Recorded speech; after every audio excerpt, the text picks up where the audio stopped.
Bienvenue dans votre Flash Info. Dans l'actualité de ce dimanche 15 décembre, hier après-midi, un homme et son fils ont été retrouvés morts près de Souribes par les sapeurs-pompiers. C'est le fils qui aurait appelé les pompiers pour un malaise, mais à leur arrivée, les sapeurs-pompiers ont retrouvé les deux corps sans vie. Une enquête est en cours. A priori, bonne nouvelle, la neige est attendue dans la nuit de jeudi à vendredi entre 1000 et 1500 mètres d'altitude. Et puis le beau temps reviendra vendredi. De nouvelles perturbations sont espérées la semaine prochaine à la veille de Noël. En tout cas, c'est parti pour les saisons de ski. Ce week-end, plusieurs stations étaient ouvertes. En Selle pour une ouverture anticipée, Risoul, Pralou, Le Sauze, Savanon, Montgenèvre et Les Ors. À Vars, c'était une ouverture festive avec le concert de Gérald de Palmas en bas des pistes. Regardez ces quelques images et la réaction du chanteur.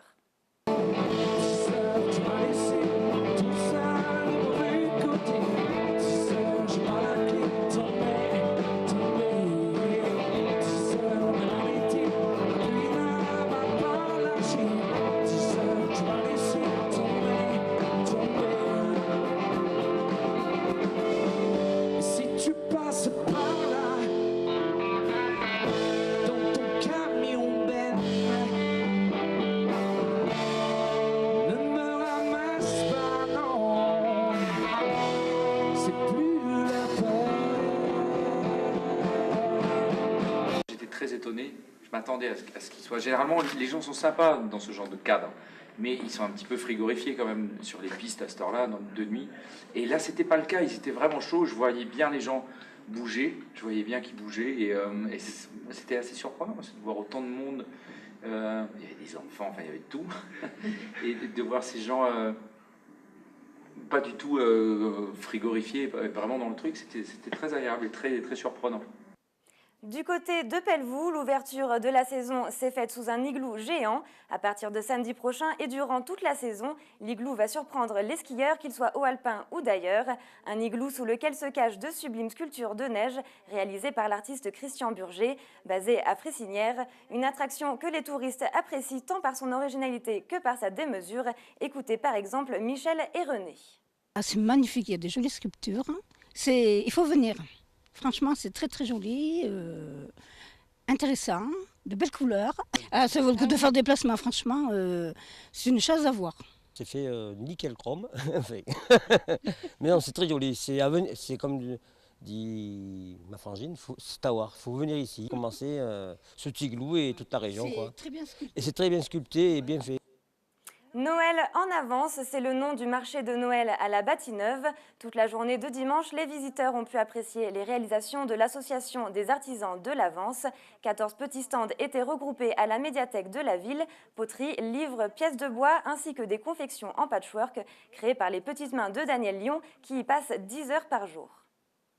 Au départ, ça venait des États-Unis, du Japon, de Chine, de France, de Suède. Les gens n'étaient pas très riches, donc ils récupéraient leurs vieux vêtements, ils les découpaient en petits carrés, ils les assemblaient pour faire des couvertures. Ce qui me passionne, c'est de pouvoir redonner une vie à des vieux vêtements, tachés, troués, voilà. Je les assemble avec les couleurs qui me plaisent. J'en fais des objets qui ont donc une deuxième vie, voilà. Et du côté de Chorges, c'était le premier jour pour le marché aux truffes qui a eu du succès. À midi, presque tout avait été vendu. Une satisfaction pour Stéphane Tenoux, président du syndicat des trufficulteurs des Hautes-Alpes.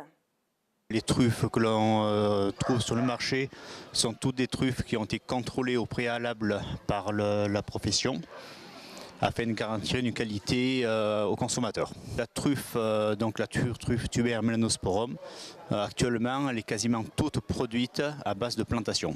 Aujourd'hui ça a bien marché, on a quasiment fini les ventes, donc c'est plutôt bon signe pour un premier marché. Et puis jusqu'au 5 janvier 2014, la ville de Sisteron vous propose sa 25e exposition-vente de crèches et de santons uniques et chargée d'histoire. Cette année, l'exposition est tournée vers l'Espagne. Reportage Robert Caillol. Depuis plus de 25 ans, la ville de Sisteron organise pour les fêtes de Noël une manifestation de prestige Santons et crèches de Provence créée par Sylvie Pouzado. La volonté de la ville de Sisteron est de mettre les traditions du santon à l'honneur, mais aussi d'élargir la culture du santon de Provence en donnant la possibilité à un large public de découvrir des collections de crèches prestigieuses venant des 4 coins du monde. Cette année, la galerie de la Citadelle expose une quarantaine de crèches espagnoles appelées dioramas, issues de la tradition espagnole du début du XXe siècle. Madame Fritz, maire adjoint à la culture de la ville de Sisteron, nous renseigne sur les particularités de ces œuvres d'art. Ces crèches sont faites en fait pour ne durer que le temps des fêtes. L'artiste fait sa crèche toute l'année, l'expose au moment donc des fêtes de Noël et puis la détruit en début d'année pour en refaire une qu'il espère encore plus belle. Donc bien entendu, il utilise des matériaux qui sont des matériaux de récupération ou des matériaux peu coûteux, des matériaux du quotidien. On trouve du bois, on trouve du plâtre du plâtre peint, des plaques un petit peu de plastique pour faire des fonds d'eau. La seule chose qui perdure d'une année sur l'autre, ce sont les personnages. Les personnages sont des personnages d'argile ou des personnages sculptés dans du bois. Donc ce sont les seules pièces précieuses, si je puis dire, de ces représentations, de ces dioramas. C'est pour ça que le belléniste les recycle d'une année sur l'autre. En fait, ça fait partie de sa collection personnelle. Mais tout le reste est détruit, donc en fait, ce sont des matériaux qui sont des matériaux de peu de valeur. Une deuxième partie de cette exposition Santon et crèche se trouve à la médiathèque de la ville, dans laquelle est organisée une exposition-vente de santons. Ce sont des santonniers de la région PACA, puisque c'est quand même une tradition provençale. Certains sont meilleurs ouvriers de France et donc nous avons des santons à la vente et de très très belles pièces prêtées par des meilleurs ouvriers de France qui sont exposées donc dans cette médiathèque. Depuis 3 ans, la formule Crèche du Monde se traduit par un véritable succès. Mais écoutez, l'année dernière, on a reçu 4000 personnes. Donc, 4000 personnes, ce sont effectivement des Sisteronais, mais je pense que nous avons un public qui vient du département 04-05, voire au-delà, parce que maintenant, il est très connu que cette exposition montre des choses assez prestigieuses. La cible est quand même le public enfant et adulte, et nous veillons effectivement à ce que les enfants aient accès à cette culture. Donc, les dioramas, vous voyez, ne sont pas très hauts. À n'en pas douter, cette année s'inscrira dans la droite lignée des précédentes expositions de prestige qui ont magnifié les fêtes de Noël depuis plus d'un quart de siècle. C'est la deuxième fois que je viens et de toute façon on est toujours émerveillés, c'est sublime. J'estime que bon, l'art, les artistes ont des moyens extraordinaires avec peu de choses et bon, on est toujours éblouis, quoi. Profitez-en, c'est jusqu'au 5 janvier 2014.